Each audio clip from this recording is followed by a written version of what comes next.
No primeiro dia, vimos os princípios gerais do concerto, vimos que Adão quebrou o concerto do Éden e foi expulso e deveria ter morrido, mas Deus, única e exclusivamente por sua vontade, concedeu misericórdia, formando um contrato com Adão, chamado concerto eterno, onde havia o poder regenerador do Espírito Santo, onde havia perdão de pecados, uma oportunidade da nova chance, mas também não anulava as obrigações dele de obedecer à lei.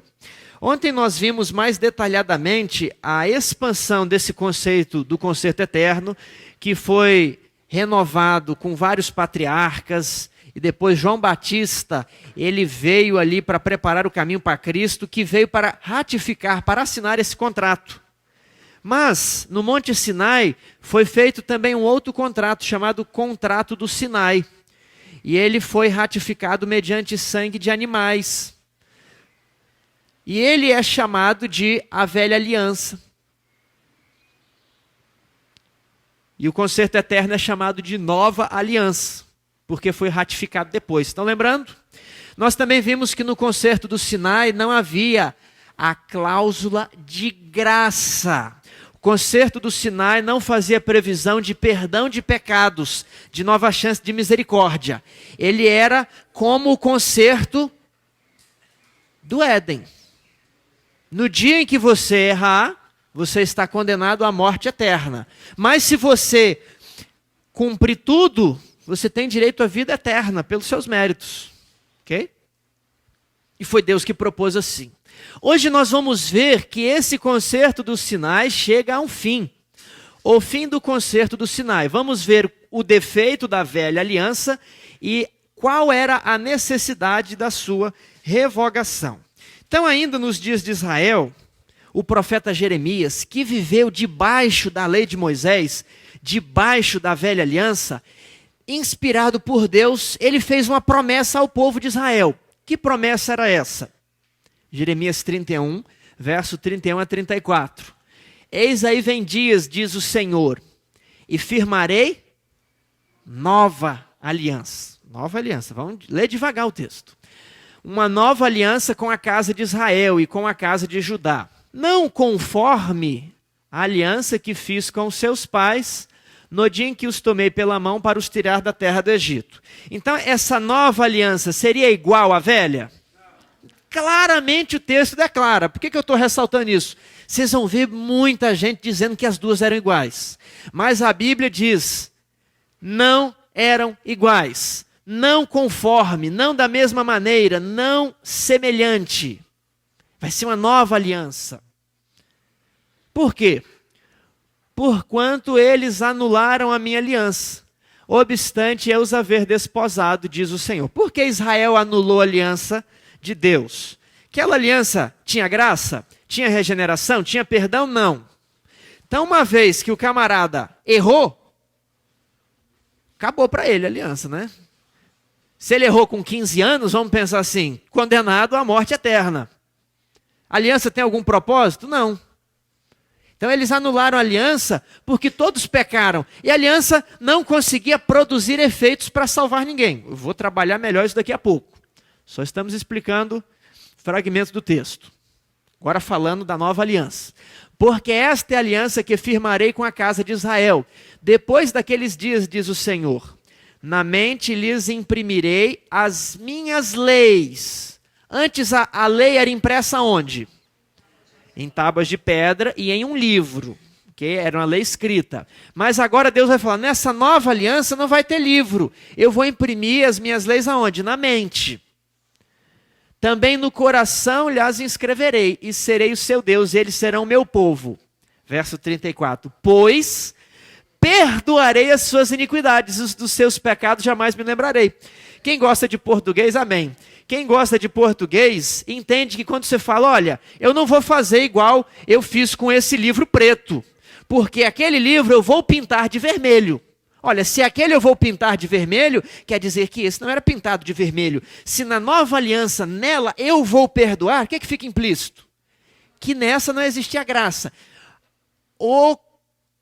A interpretação decorre claramente do texto bíblico. Vamos lá? Após o ministério o primeiro texto era de Jeremias, que viveu ali mais ou menos no ano 600 antes de Cristo. Agora nós vamos para Hebreus, que o autor viveu depois da morte de Cristo. Então, após o ministério e morte de Cristo, que leitura o autor de Hebreus faz da promessa de Jeremias? Esse autor ele faz uma releitura dessa promessa de Jeremias. Vamos dar uma olhada? Hebreus 8, 7 a 13. Porque se aquela primeira aliança tivesse sido sem defeito, de maneira alguma estaria sendo buscado lugar para a segunda. E agora, ele como prova de que a primeira aliança tinha defeito, o que ele faz? Ele está pregando. Quando eu falo alguma coisa, para provar o que eu estou falando, o que eu faço? Abro a Bíblia. Então o autor de Hebreus, ele está pregando, para provar ele abre a Bíblia e mostra lá Jeremias, o mesmo texto. Eis aí vem dias, diz o Senhor, e firmarei nova aliança com a casa de Israel e com a casa de Judá. Não segundo a aliança que fiz com seus pais, no dia em que os tomei pela mão para os conduzir até fora da terra do Egito. Pois eles não continuaram na minha aliança e eu não atentei para eles, diz o Senhor. Porque esta é a aliança que firmarei com a casa de Israel. Verso 10. Depois daqueles dias, diz o Senhor, nas suas mentes imprimirei as minhas leis, também sobre os seus corações as inscreverei. Eu serei o seu Deus e eles serão meu povo. Pois para com as suas iniquidades usarei de misericórdia e dos seus pecados jamais me lembrarei. Agora ele faz uma conclusão, depois de ler o texto. Qual a conclusão? Quando ele diz nova, quando Jeremias diz nova, ele está tornando antiquada a primeira. Ora, aquilo que se torna antiquado e envelhecido está prestes a desaparecer. Então o autor ali na era cristã está falando, olha, a antiga aliança está sumindo, ela está caducando, ela está envelhecida, prestes a desaparecer. O que Paulo, então, acredita ter acontecido ao concerto do Sinai, depois do ministério de Jesus? Efésios 2, 12 a 15. Naquele tempo, Paulo está falando para os gentios. Vós, gentios, os gregos, ali de Efésios, estáveis sem Cristo, separados da comunidade de Israel e estranhos às alianças da promessa. Vamos pensar. O concerto do Sinai foi feito com quem? Com o povo de Israel apenas. O concerto eterno foi feito com quem? A aliança da promessa. Com toda a humanidade. Mas os gentios não participavam da comunidade de Israel e eles também eram estranhos, não conheciam a verdade da promessa feita a Abraão. Então, naquele tempo, Paulo está falando antes da conversão de vocês. Mas agora, verso 13, em Cristo Jesus, vós que antes estáveis longe, fostes aproximados pelo sangue de Cristo. Verso 14. O qual de ambos, quem são esses ambos? Quem é ambos? Judeus e gentios, fez um. E tendo derrubado a parede de separação que estava no meio, a inimizade, verso 15, aboliu na sua carne a lei dos mandamentos na forma de ordenanças, para que dos dois criasse em si mesmo um novo homem, fazendo a paz. Então, qual era a parede de separação? Antiga aliança. Muito bem, irmã. Antiga aliança. Por que era a parede de separação? Porque ela fazia uma distinção. Esse povo tem uma aliança e os gentios devem estar debaixo da aliança de Abraão. Havia uma separação. E agora, quando Cristo vem, ele aboliu a antiga aliança, de modo que não há mais a separação. Por isso que Paulo lá em Gálatas fala, pois todos quantos fostes batizados em Cristo, de Cristo vos revestistes, de modo que não pode haver judeu nem grego, nem escravo nem liberto, nem homem nem mulher, pois todos vós sois um em Cristo. Não há mais uma separação jurídica entre Israel e não israelita. Vamos ler aqui de novo o que Paulo entende. Quando Cristo veio, ele aboliu na sua carne, por meio da cruz, a lei dos mandamentos na forma de ordenanças, para que dos dois, judeus e gentios, criassem em si mesmo um novo homem, fazendo a paz. Ele acabou. Isso é estranho, porque está aqui a lei dos mandamentos. Aí eu já vou colocar uma objeção. Tiago, mas ali não está os 10 mandamentos. Ali está a lei dos mandamentos em forma de ordenanças. Então é a lei cerimonial que foi abolida. Eu quero que você seja bem sincero. Eu uma vez, antes de conhecer esse assunto, fui dar estudo bíblico na universidade. E era a Universidade Federal, eu tinha recém-chegado. E eu estava acostumado com outro público. E lá na Universidade Federal tinha uma amiga que fazia direito, testemunha de Jeová. Eu falei uma coisa para ela, pum, eu falei, não, eu te mandar um e-mail aqui. Mandei um e-mail, aí ela me voltou, pá, com esses textos, eu falei, não, eu vou responder. Nascido na igreja, nunca questionando essas explicações, porque quando você não vê o lado contrário, você não vê necessidade de questionar. E ela colocou, e eu tentei argumentar daqui, tentei argumentar dali, mas ela me destruiu. No final, eu fiz uma explicação, mas eu mesmo não acreditava na minha explicação, sabe? Eu pensei assim, eu vou fazer a explicação, mas depois eu tenho que estudar mais, que eu estava desconfortável dizer que é lei cerimonial. Aí ela falou, olha, não tem nada a ver aqui, você quis tentar colocar, mas... Caramba, depois conheci esse assunto. Aboliu na sua carne a lei dos mandamentos em forma de ordenanças. O que significa ordenanças? Será que é cerimonial? Em nenhum lugar da Bíblia, ordenanças está ligado a ritual, sacrifício ou lei cerimonial. Vamos ver as ocorrências de ordenanças na Bíblia? A palavra original em grego é dogmasim. Ela aparece em outros 4 lugares além de Efésios 2,15. Primeira ocorrência, Colossenses 2,14. Tendo cancelado o escrito de dívida que era contra nós e que constava de ordenanças. É o mesmo texto praticamente de Efésios. Então ele não nos ajuda a elucidar, ele está falando a mesma coisa, né? Então eu tenho que ver as outras ocorrências. Eu tenho mais 3 ocorrências. Vamos ver as outras ocorrências? Lucas 2,1. Naqueles dias foi publicado um decreto, dogmasim, de César Augusto convocando toda a população para o quê? Se recensear, e Jesus e José e Maria vão lá para Belém. Então, César publicou uma ordenança, um sacrifício? Não, ele publicou um decreto. Segundo caso, Atos 16,4. Ao passar pelas cidades, entregavam aos irmãos para que observassem as decisões tomadas pelos apóstolos e presbíteros de Jerusalém. Decisões, dogmasim, ordenanças. Isso aqui era a decisão da comissão da igreja na época. É chamado de ordenança porque é uma ordem, é um decreto.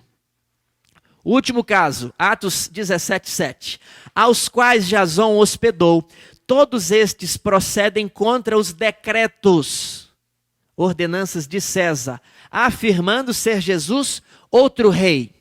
O que eu quero dizer, irmão? Não dá, de maneira alguma agora, nem pedagógica, utilizar Efésios 2,15 e explicar que aquilo lá, em forma de ordenanças, é lei cerimonial, porque o argumento é falso mesmo. Não existe, na crítica textual, nenhuma variante textual entre os diversos manuscritos para esse texto, que altere essa palavra. Então, a King James vem do textus receptus. E essa aqui vai vir de outros manuscritos. E outras Bíblias vêm, não de outros manuscritos, mas de um apanhado geral, códigos sinaíticos, códices alexandrinos, códices vaticanos. Mas a palavra é a mesma no grego, quer seja para King James, quer seja essa, dogmasim. Okay? E aí é uma opção do tradutor colocar no seu próprio idioma a palavra que ele acha que melhor expressa a palavra em grego. Então, nós vimos no primeiro estudo que Deus proíbe o uso de argumentos falsos. Não podemos mais usar Efésios 2,15 dizendo que é lei cerimonial, porque você não tem provas. Ordenanças vêm de ordem. Como os personagens do Novo Testamento anunciaram a transição entre o Velho e o Novo Concerto? Olha, nós vimos aqui que Jeremias fez uma promessa de que seria feita uma nova aliança diferente da antiga. O autor de Hebreus fala, que se a primeira aliança tivesse sido sem defeito, não se estaria sendo buscado lugar para uma segunda. Então, Jesus confirmou a nova aliança porque a do Sinai tinha defeito. E Paulo falou, porque que ela tem defeito, ela foi abolida. É isso que nós estamos estudando. Será agora que os autores do Novo Testamento confirmam essa transição de sistemas? Será? Jesus, Lucas 16:16. A lei e os profetas vigoraram até João. Desde esse tempo vem sendo anunciado o evangelho do reino de Deus. E todo homem se esforça por entrar nele. A última parte, ela tem bastante discussão teológica, não tem um ponto final. O se esforça por entrar nele. Mas eu não quero destacá-la. Eu quero destacar a seguinte. A lei e os profetas, olha a palavra, vigoraram até João. O Espírito de Profecia, Ellen White coloca assim. João é o profeta que une, é o elo entre as duas dispensações. A dispensação judaica, a economia judaica e a dispensação cristã, a economia cristã. João é o profeta. Então, quando chega ali em João, e João começa a falar que o Messias está vindo, a antiga aliança está quase no seu total cumprimento, e ela deveria deixar de existir. Jesus estava anunciando a transição entre dois sistemas. Estevão, Atos 6, 13 a 14. Apresentaram testemunhas falsas que depuseram. Este homem, Estevão, não cessa de falar contra o lugar santo e contra a lei. Olha, o que eles falavam que Estevão pregava? Contra o lugar santo. O que era o lugar santo? O templo. E contra a lei. Vamos pensar que você fosse um cristão do primeiro século. Jesus falou que quando ele morresse, os sacrifícios deixariam de existir. E você dentro lá de um país fala, olha, os sacrifícios não mais existem para um povo que não aceitou Jesus. O que um judeu vai pensar? Esse cara está falando contra o lugar santo. Está de brincadeira. Ele está falando contra a lei de Moisés mandou sacrificar. Porque temos ouvido dizer que esse Jesus, o Nazareno, destruirá esse lugar. E mudará os costumes que Moisés nos deu. Olha o que eles estão falando de Estevão. Vamos ver agora o julgamento de Paulo. Atos 21, 27 a 28. Os judeus vindos da Ásia, tendo visto Paulo no templo, alvoroçaram todo o povo e o agarraram, gritando, israelitas, socorro! Este é o homem que por toda parte ensina todos a ser contra o povo, contra a lei e contra este lugar. O que Paulo falou ali, ó? Não existe mais judeu, nem grego, olha, contra o povo. Vocês não precisam se circuncidar, vocês não precisam guardar dias, festas, meses, não precisa mais disso. Contra a lei, contra este lugar. Tiago, mas isso aqui são testemunhas falsas. Será que a gente pode utilizar esses versos da Bíblia para provar que essas pessoas disseram isso? Olha, qual o meu argumento para dizer que nós podemos utilizar isso? Quando Jesus foi acusado, as testemunhas também eram falsas, não eram? E essas testemunhas falsificaram o depoimento de Jesus, mas elas não falsificaram as palavras. Elas falsificaram a interpretação. O que Jesus disse? Que ele destruiria este lugar, este templo, e em 3 dias reconstruiriam. Jesus estava falando o quê? Do corpo dele. Como que eles interpretaram? Do templo. Paulo e Estevão estavam falando de algo que nós entendemos. Um sistema terminou e outro é confirmado. Mas eles agora interpretam. Ele está falando contra o povo, contra o santuário, contra a lei de Moisés. Então eu entendo que nós podemos usar esses textos na mesma linha de que as testemunhas que acusaram a Cristo não modificaram as palavras de Cristo. Lá em Mateus 26, 60 e 61. E não acharam, apesar de terem apresentado muitas testemunhas falsas, mas afinal compareceram 2 afirmando, este disse, posso destruir o santuário de Deus e reedificá-lo em 3 dias.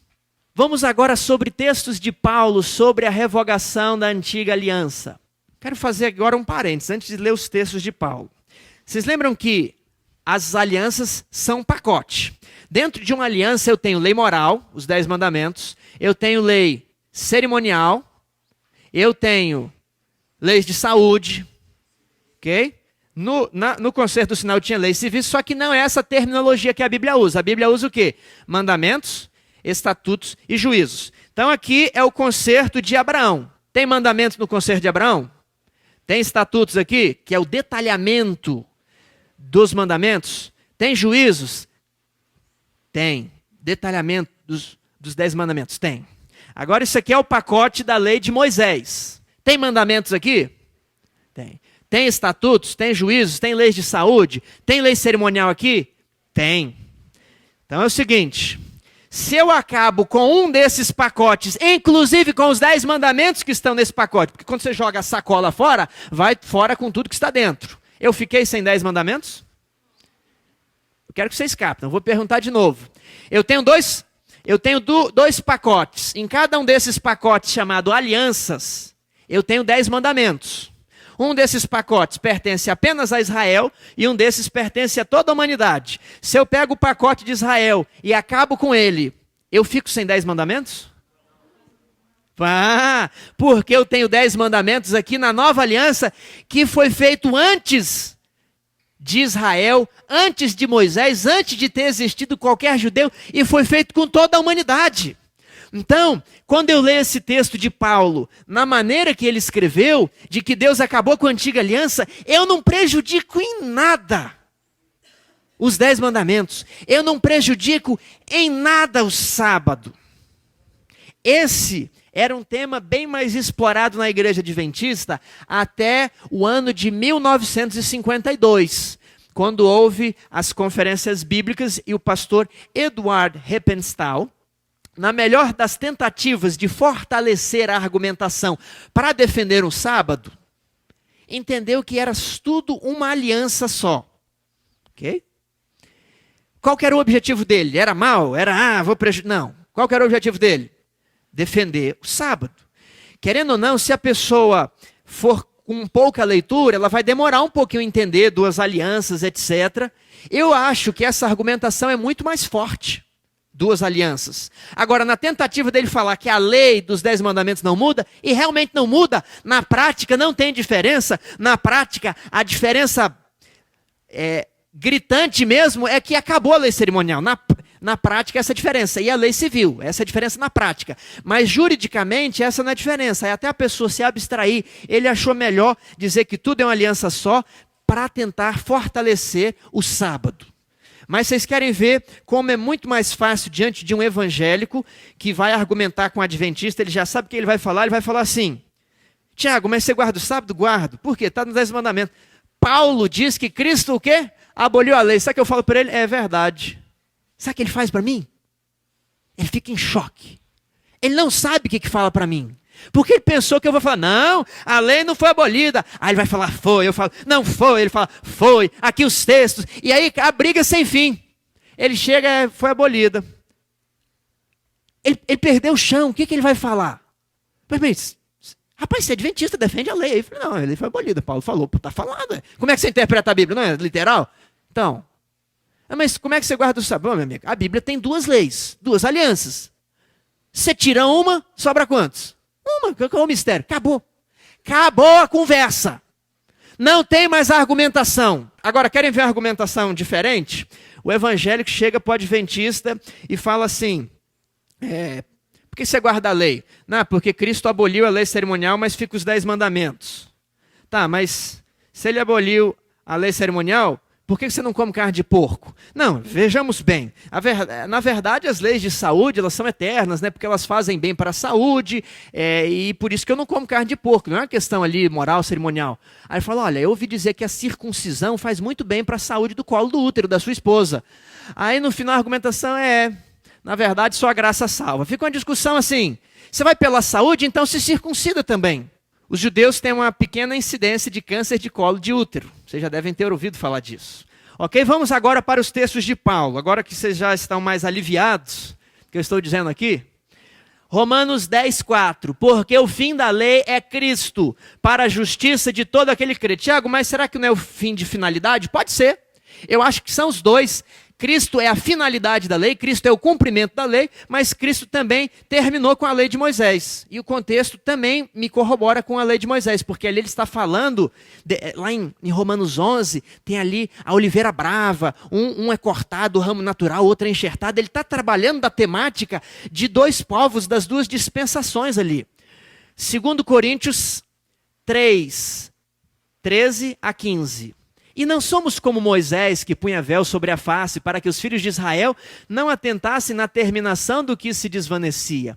Mas os sentidos deles se embotaram, pois até o dia de hoje, quando fazem a leitura da antiga aliança, o mesmo véu permanece, não lhes sendo revelado que em Cristo é removido. Cristo removeu o pacote inteiro da antiga aliança. Mas até hoje, quando é lido Moisés, o véu está sobre o coração deles, inclusive hoje, no ano de 2015. Mais textos, Gálatas 3, 23 a 25. Mas antes que viesse a fé, estávamos sob a tutela da lei. Como eu mostrei ontem, é a lei de Moisés. E nela encerrados para essa fé que de futuro haveria de revelar-se. De maneira que a lei nos serviu de aio para nos conduzir a Cristo, a fim de que fôssemos justificados por fé. Mas, tendo vindo a fé, já não permanecemos subordinados ao aio. Israel não tinha capacidade de lidar com Deus de maneira espiritual, um relacionamento por princípios, porque eles eram crianças espirituais, eles eram verdadeiros animais. Deus precisou escrever tudinho para eles, para que eles não se desviassem nem para a direita, nem para a esquerda. Então, a lei foi ali protegendo como um escravo que nas famílias gregas protegia o filho até no caminho da escola, dava varada. Mas uma vez que o filho atinge a maioridade, ele já não precisa do escravo. Então pode-se acabar com a antiga aliança. Hebreus 7, 12 e 18. Pois quando se muda o sacerdócio, necessariamente há também mudança de lei. Então, a lei de Moisés constituiu sacerdotes, homens segundo a carne, descendentes de Arão e pessoas da tribo de Levi.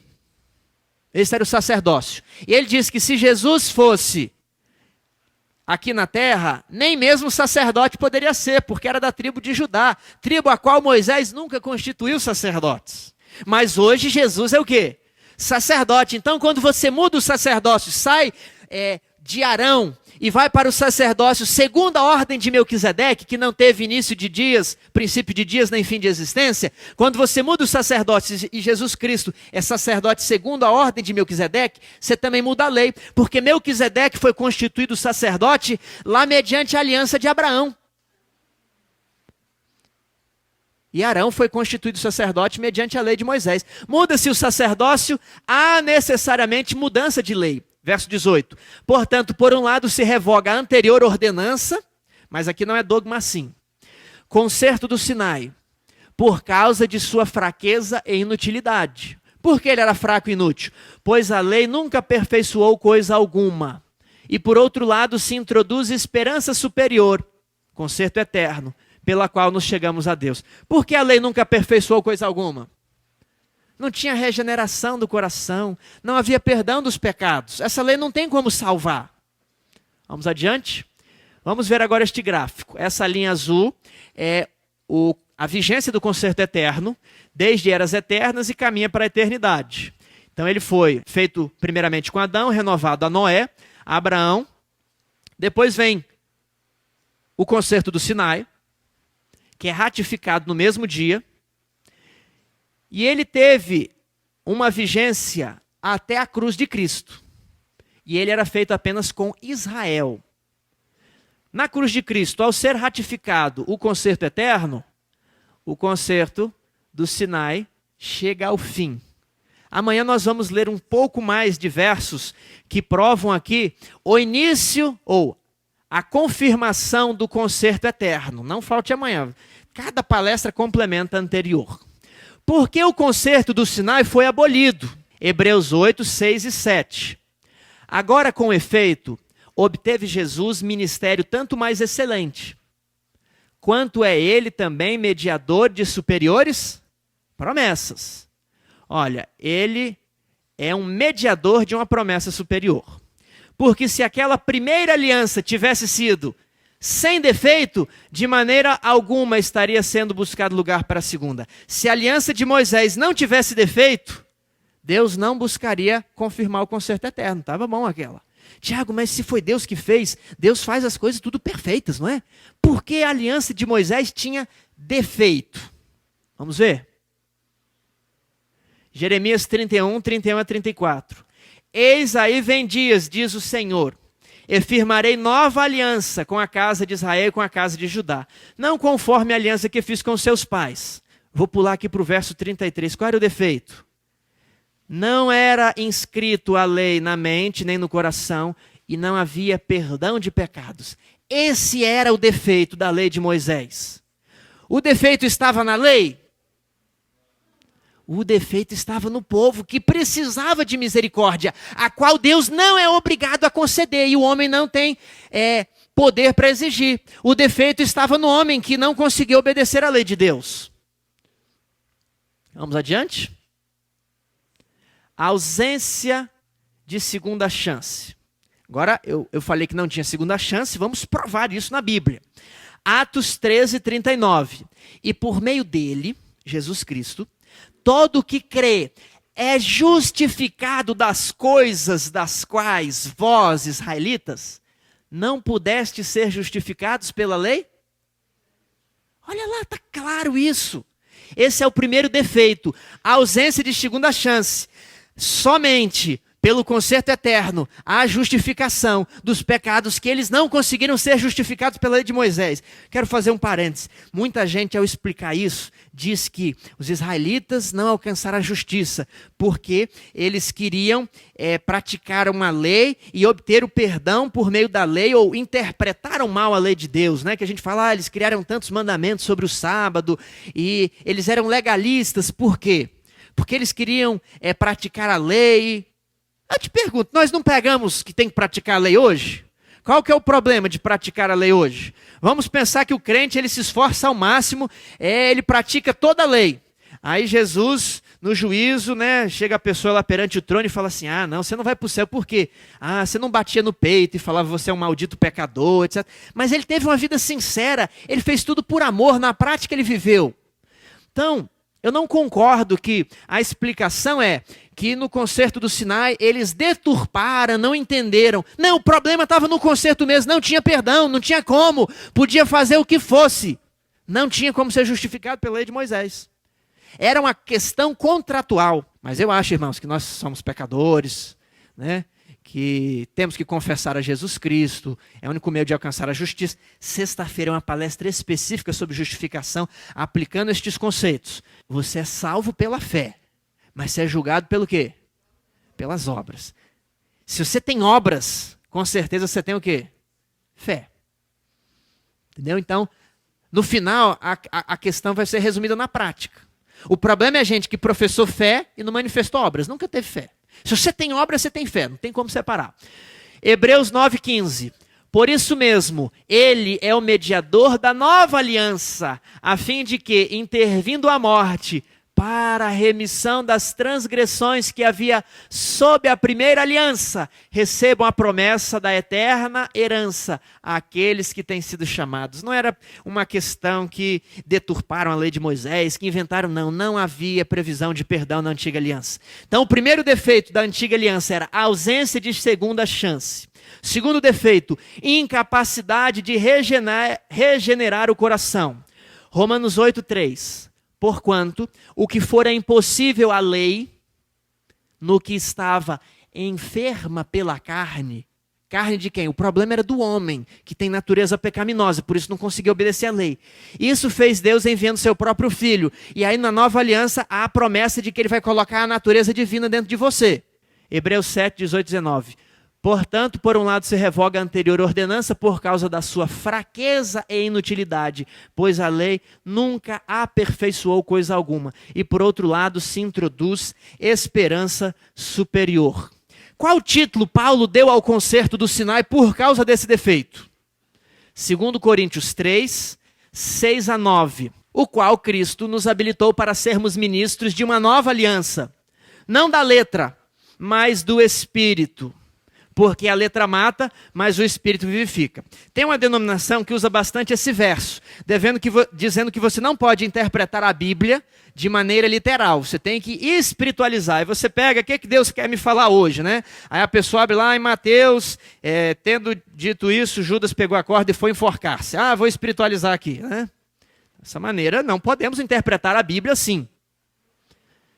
O que quer dizer então? A letra mata e o Espírito vivifica. Onde é escrito a lei de Moisés? No papel por uma letra. E onde é escrito a nova aliança? No coração pelo Espírito Santo. Então, a letra de Moisés, ela mata. Todo mundo pecou. Por isso todo mundo vai morrer mediante a lei de Moisés. Mas o Espírito vivifica. O ministério da morte, isso aqui é um título para a antiga aliança, condenou todo mundo, todos os israelitas, com exceção de Jesus, que também estava sob a antiga aliança. Todos foram condenados à morte eterna por essa aliança. Todos pecaram. E se o ministério da morte, a antiga aliança, gravado com letras de pedra, se revestiu de glória, como não será de maior glória o ministério do Espírito, nova aliança? Porque se o ministério da condenação, antiga aliança, foi glória, em muito maior proporção será glorioso o ministério da justiça, nova aliança, capaz de justificar o crente. Agora eu sei que tem uma dúvida na mente de vocês. Tiago, quer dizer que então as pessoas não tinham como se salvar naquela época? Eu sei que vocês estão pensando nisso. Olha lá. Então quer dizer que as pessoas que viveram debaixo da lei do sinal não serão salvas? Todas elas se perderão por falta de graça? Irmãos, tem gente que fala que os dispensacionalistas, no Antigo Testamento, havia a salvação pelas obras, no Novo Testamento a salvação pela graça. Isso é tudo errado. A salvação sempre foi pela graça, desde Adão até o fim dos tempos. Sempre vai ser pela graça. No Antigo Testamento, não é que o problema era a salvação pelas obras, era que não havia salvação. Essa previsão no concerto do Sinai. No Antigo Testamento também tinha concerto eterno. Então quer dizer que as pessoas vão se perder? Não. Sem graça não há salvação. Logo, o concerto do Sinai não poderia salvar. Não estamos lidando com um sistema que salva pela graça e outro que salva pelas obras. Não. A Bíblia fala de um sistema que salva e de um sistema que não salva. O que salva é o concerto eterno, o que não salva é o concerto do Sinai. 2. Ainda que estivessem atrelados ao concerto do Sinai, os israelitas também faziam parte do concerto eterno. Vocês concordam com isso? Eles não eram humanidade? Então, nós estamos sob uma aliança, ok? Eles estavam sobre quantas? 2. A de Moisés e a aliança eterna. Tiago, onde está isso na Bíblia? Vamos lá. Romanos 9, 4 a 25. Temos que abrir aqui. Romanos 9, 4 a 25. São israelitas, pertencem-lhes a adoção e também a glória, as alianças, pertencem-lhe as alianças, no plural é mais de uma, ok? Logo eles estavam sujeitos às duas alianças. 3. Quando os israelitas pecavam, mesmo que levassem o cordeiro ao santuário e procedessem segundo a lei de Moisés, não recebiam o perdão via aquele sacrifício, ou mediante o sistema do santuário terrestre. Uma pessoa me falou ontem, Tiago, mas quando foi ratificado o concerto do Sinai, não foi derramado sangue? Não fazia-se aqueles sacrifícios que a gente ensina, que o israelita ia lá, confessava o seu pecado em cima do cordeirinho? Era, irmãos, mas numa palavra bem popular, era de mentirinha. Aquilo ali não valia nada. Matar um cordeiro não justifica ninguém. O único sangue que tem poder é o sangue de Deus. Aquilo ali era um tipo apontando para Deus. Onde que está a prova disso na Bíblia? Hebreus 10, verso 4. Vamos lá? Porque é impossível que o sangue de touros e de bodes faça o quê? Remova pecados. É impossível. E não tinha graça? Não tinha. Aquilo ali era para ensinar, era função pedagógica. Sangue que remove pecados é o sangue de Jesus. Ponto 4. Certamente o santuário era um ponto de conexão entre o quê? As duas alianças. Para a gente entender o santuário do céu, até hoje a gente estuda o santuário do deserto. Então, ao levar a sua oferta ao santuário terrestre, a mente do ofertante deveria ser transportada para o santuário celestial, onde Jesus é o sacerdote. Ele não sabia como, mas ele sabia que alguém deveria morrer por preço que ele não poderia pagar, ou ele mesmo morrer. mas ele sabia que deveria haver a morte de alguém para ele ficar inocente. O pecador, então, ali quando levava a sua oferta, deveria apelar para a aliança eterna e não para a aliança do Sinai. Tem um texto para você acompanhar, é grande. Depois vamos ver isso na prática. Vamos aqui, instruções para o povo apelar para a nova aliança. Vamos ver esse texto? Deuteronômio 4, e aí os versos saltados, 23, 27, 30, 31. Guardai-vos, não vos esqueçais da aliança do Senhor vosso Deus feita convosco. Aliança do Sinai. Explica os israelitas. Então vocês não se esqueçam e façam algum ídolo. Semelhança de coisa que o Senhor vosso Deus proibiu. Verso 27. Se vocês fizerem idolatria, se vocês praticarem idolatria, o Senhor vos espalhará entre os povos, e restareis poucos em número entre as gentes. E agora? Praticamos a idolatria? Quero perdão. E agora? Quando estiveres em angústia, e todas estas coisas te sobrevierem, nos últimos dias, e te voltares para o Senhor teu Deus, e lhe atentares a voz, então o Senhor teu Deus não te desamparará, porquanto é Deus misericordioso, não te destruirá e não te esquecerá da aliança que fez com Moisés. É isso que está aí? Não. Olha, se você transgredir a aliança de Moisés, Deus vai te condenar, porque tem a maldição da lei. Mas você pode apelar para qual aliança? Que ele fez com teus pais. Aliança eterna. Gente, isso aqui funciona como uma engrenagem cheia de óleo, assim, é facinho, sabe? Depois que você pega o jeito, não tem troca de palavras, esquemas teológicos. O sistema é bem claro na Bíblia. Tem vários outros textos. Tiago, e a igreja? Olha, tem aqui um livro muito tradicional que também esposa o mesmo entendimento. Estas promessas do novo concerto nada mais são que as bênçãos do Evangelho por meio de Cristo. São prometidas sob condição de arrependimento, confissão, fé e aceitação de Cristo, o mediador de um novo concerto, que significa salvação e obediência. Não havia no velho concerto providência para perdão, nem poder para obedecer. Verdade é que havia perdão durante a vigência do velho concerto, mas não por virtude deste. O perdão, tanto naquela época como agora, era obtido mediante as providências do novo concerto, cujos estatutos são mais antigos que o velho. Qual livro? Estudos Bíblicos, 7ª edição, Casa Publicadora Brasileira, 1998, página 278. Isso aqui, irmãos, esse tema é mais antigo que eu. Esse livro foi publicado e nem devia ter nascido a primeira edição. Então isso aqui não é algo que eu montei, eu aprendi com outras pessoas que estudaram. Agora isso aqui não é algo que está vindo para esse congresso. Isso é um tema antigo, mas cumpre-nos estudar a Bíblia. Nós muitas vezes gostamos de ler o Espírito de Profecia, mas lemos pouco a Bíblia. Sabe por quê? Porque a Bíblia é mais difícil, tem a linguagem arcaica. A Bíblia foi escrita há mais de 2000 anos atrás. Mas o Espírito de Profecia é em inglês, é facinho de consultar em inglês. Tirar uma dúvida no original hebraico, que dificuldade. Não, mas no inglês é facinho. E ela escreveu nos nossos dias, num contexto bem mais próximo. Ali está mastigadinho. Nós gostamos muito de ler o Espírito de Profecia e ignoramos um estudo atento da Bíblia, detalhado, com aquelas passagens. Temos dificuldade de entender o Novo Testamento. Eu faço um apelo para passarmos a estudar mais o Novo Testamento. Vamos adiante. Eu falei que o crente deveria apelar para o concerto eterno quando levava uma oferta. Agora, será que era um exercício mental? Tudo estava dentro da cabeça? Não. Isso deveria ser exteriorizado por meio de práticas concretas. Quais eram essas práticas? Se você está debaixo do concerto do Sinai, pecou, entende que é condenado, não tem jeito para você, você está desesperado porque precisa de um Salvador, e você vai lá no altar, no santuário e roga: Senhor Jesus, Senhor Deus, na época, me salva.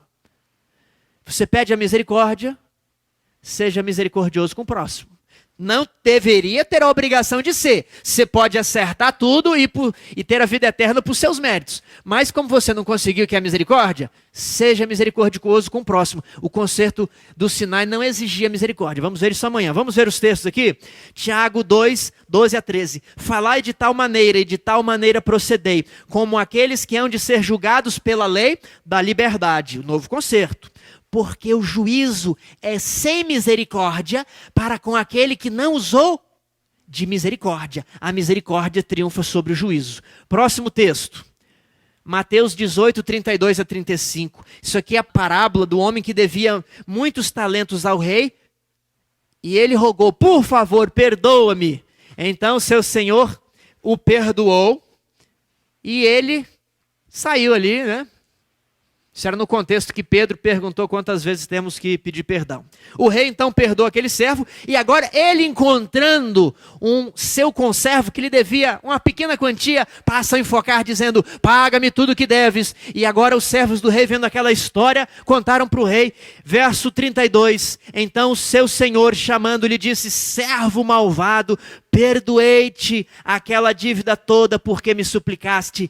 Não devias tu igualmente compadecer-te do teu conservo, como também eu me compadeci de ti? Eu te perdoei. Mas agora, verso 34, indignando-se o seu senhor, o entregou aos verdugos, até que lhe pagasse toda a dívida. O rei desperdoou, e assim também meu Pai Celeste vos fará, vos desperdoará, se vocês não aplicarem a misericórdia com seu irmão.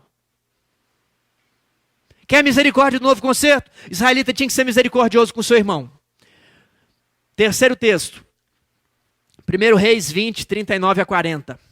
Isso aqui é a história de Acabe. Ao passar o rei gritou e disse, um profeta disfarçado, teu servo estava no meio da peleja, quando voltando-se-me um companheiro me trouxe um homem e me disse, vigia este homem, se vier a faltar a tua vida, responderá pela vida dele, ou pagarás um talento de prata. Verso 40.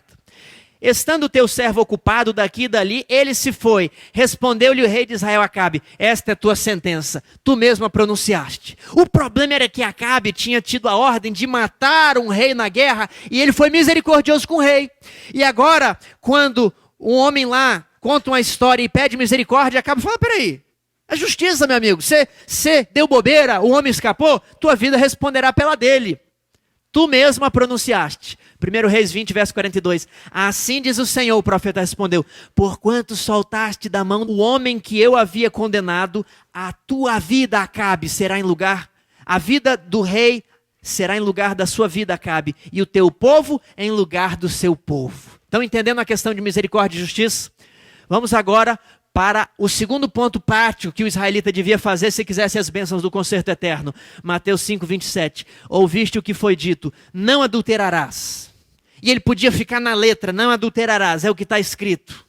Quer a bênção do novo concerto? Quer o perdão?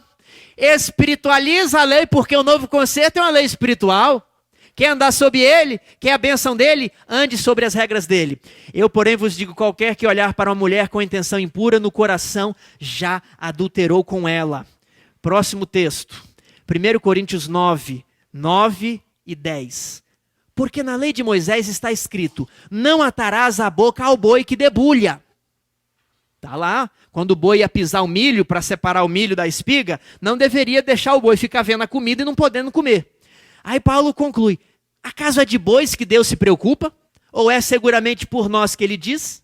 Certo que é por nós que está escrito. Então o israelita poderia pegar os termos do concerto do Sinai que eram delimitados e enxergar princípios naqueles termos, e apesar de não estar escrito, ele agir com aqueles princípios segundo a lei da misericórdia. Vamos em frente? Vamos entender o Novo Testamento agora, segundo todos esses textos que nós lemos? Vamos aplicar? Romanos 6, 14. Porque o pecado não terá domínio sobre vós. Vocês vão obter a vitória sobre o pecado. Por quê? Porque vocês não estão debaixo da lei de Moisés, onde não existe regeneração. Mas vocês estão debaixo da graça do concerto eterno. Por isso vocês vão conseguir a vitória sobre o pecado. O pecado não terá domínio sobre vós. Romanos 8, 1 e 2. Agora, pois, nenhuma condenação há para os que estão em Cristo Jesus. Porque a lei do Espírito, o novo concerto, te livrou da lei do pecado e da morte. Velho concerto. Terceiro exemplo, Romanos 7, 4 e 6. Assim, meus irmãos, também vós morrestes relativamente à lei, a antiga aliança, por meio do corpo de Cristo. Agora, porém, libertados da lei, qual a lei? Libertados da lei de Moisés, estamos mortos para aquilo que estávamos sujeitos. De modo que servimos em novidade de espírito, espiritualizando a lei. E não na caducidade da letra da antiga aliança. Irmãos, o grande problema da igreja apostólica era não conseguir compreender a transição de sistemas que eles estavam passando. Pedro não deveria comer com um gentio, ele havia aprendido aquilo a vida inteira. E Deus dá a visão, fala: Pedro, mata e come. Imagina Pedro: Senhor, eu vou comer lagarto, porco, cobra. Pedro mata e come, e Pedro se sentia mal. E Pedro foi se arrastando até a casa de Cornélio. Eram dois sistemas que estavam em transição. Eles tinham uma carga de judaísmo muito grande. Talvez hoje nós também estamos em transição. Mas nós precisamos procurar compreender todos os princípios da lei. Nós temos dois problemas.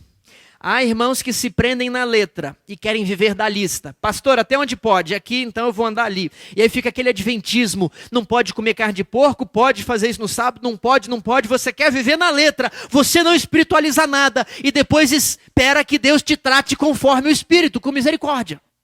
Outro problema, nós temos irmãos que querem viver demais no Espírito e relaxam todas as regras decorrentes dos princípios. E se tornam frouxos, perdem a sua identidade adventista e acabam utilizando o novo concerto para uma desculpa de não seguirem a expressa vontade de Deus. São problemas. Mas o maior problema que eu vejo na igreja e no povo de Deus hoje é a falta da misericórdia para com o próximo e a falta de espiritualizar a lei. Nós queremos a misericórdia de Deus. Pedimos a misericórdia, somos perdoados. Mas quando encontramos o nosso próximo, nós o sufocamos dizendo: paga-me tudo que deves. Sabe o que Deus entende? O mesmo que o rei entendeu. Sabe por que aquele homem sai da sala do rei e passa a cobrar as pessoas? Porque ele nunca aceitou o perdão do rei. E ele pensou: o rei me perdoou, mas eu vou pagar o rei. E vou começar cobrando todo mundo que me deve, e já vou ter dinheiro para dar uma entrada. Não aceitou o perdão. E Deus desperdoa. Nós temos vivido cumprindo os requisitos básicos da lei, mas tem faltado misericórdia. Tem faltado interpretar as ações do próximo da melhor maneira possível. E vocês conhecem o que eu estou falando. Vocês conhecem a comunidade onde vocês vivem. Ele olhou para mim de maneira estranha. Eu estava fazendo louvor e ele não estava cantando. Passou comigo na rua, não buzinou, não me cumprimentou. Será que ele não estava apertado resolvendo um problema? Será que ele não te viu? Estava preocupado? Nem te viu. E você procura interpretar da pior maneira possível. Não espiritualiza a lei, não é misericordioso. Deus não vai ser misericordioso com você, meu irmão. Esse é o pior problema nosso. As pequenas intrigas, as pequenas coisinhas. É impossível, irmãos, é injustificável que um povo que professa perfeição cristã, que um povo que professa ser o último mensageiro da verdade desse mundo, que professa uma norma alta, fica se pegando por coisa pequena e tenha problema com o irmão. É impossível entender isso. Isso já é injustificável para um cristão ter diferença. Se você quer o perdão de Deus, você precisa perdoar o seu próximo como Deus te perdoa. Deus perdoa e esquece. Mas eu não esqueço, mas tem que esquecer. Mas eu fico lembrando. Se você lembra, então você tem o dever de tratar o seu próximo como se nada houvesse acontecido, como você trata antes. Porque nós estamos acostumados a dizer: eu perdoo, mas não vai ser a mesma coisa. Deus vai te perdoar sim. Nós estamos querendo nos submeter a outra regra. Nós precisamos nos submeter ao concerto do Sinai. Perdoar e esquecer. Que Deus possa agir no seu coração. Que você possa perdoar como Deus perdoa. Amém. Pai nosso que está nos céus. O nosso coração, Senhor, é duro como o coração de Faraó, que viu as tuas maravilhas e prodígios no Egito, e que por horas diz: eu quero, e depois diz: não. E nós temos, Senhor, caminhado 10, 20, 30 anos assim. Eu quero me converter, mas quando o Senhor pede, nós dizemos: não entrego, não quero, não perdoo. Senhor, o Senhor sabe quanta mágoa existe no coração de cada um de nós. E eu, em nome de Jesus, peço que o Senhor apague as nossas transgressões. Lave o nosso coração. Tire de nós toda a má suspeita e nos ajude a espiritualizar a tua lei e ser misericordioso com o nosso próximo. E receber a misericórdia divina, a vida eterna. Em nome de Jesus. Amém.